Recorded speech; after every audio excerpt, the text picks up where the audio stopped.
भूपेंद्र मरावी। चारों डहर हो जाई हल्ला टूरी दना कावो टूरी फटाका वो हमर गाँव का भाई मेला हमर गाँव का भाई मेला बड़ई बात करते धमाका पसंद है गुल्ला में गुल्ला चारों डहर हो जाई हल्ला पसंद है गुल्ला में गुल्ला चारों डहर हो जाई हल्ला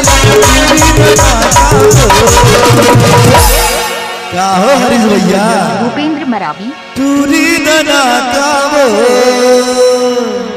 टूरी फटाका वो हमारे गाँव का भैया मेला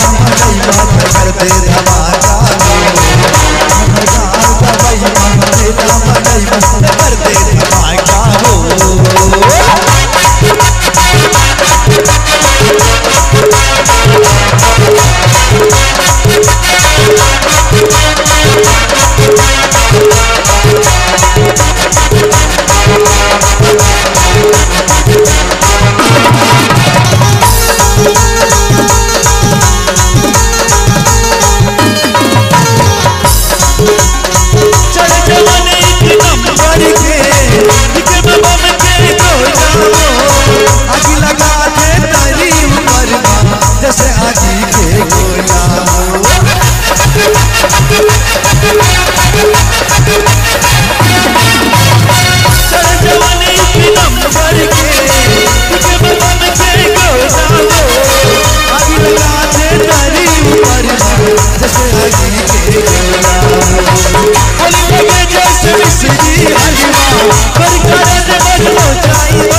टूरी फटाका टूरी फटाका हमारे गाँव का भैया मेला बड़ई बात करते धमाका हमारे गाँव का भैया मेला बड़ई बात करते धमाका पसंद है गुल्ला में गुल्ला चारों डहर हो जाई हल्ला पसंद है गुल्ला में गुल्ला चारों डहर हो जाई हल्ला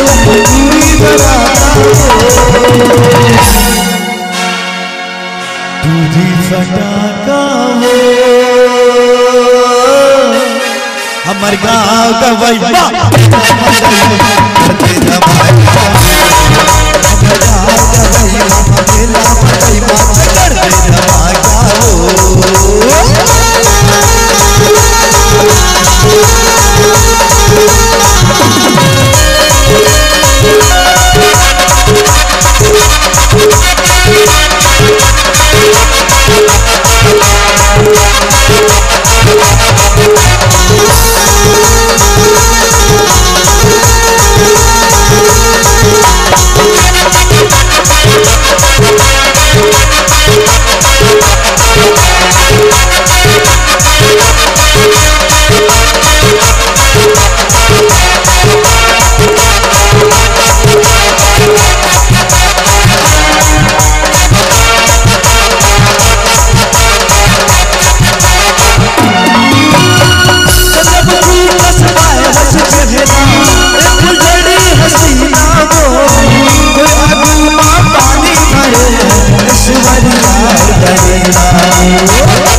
फटाका वो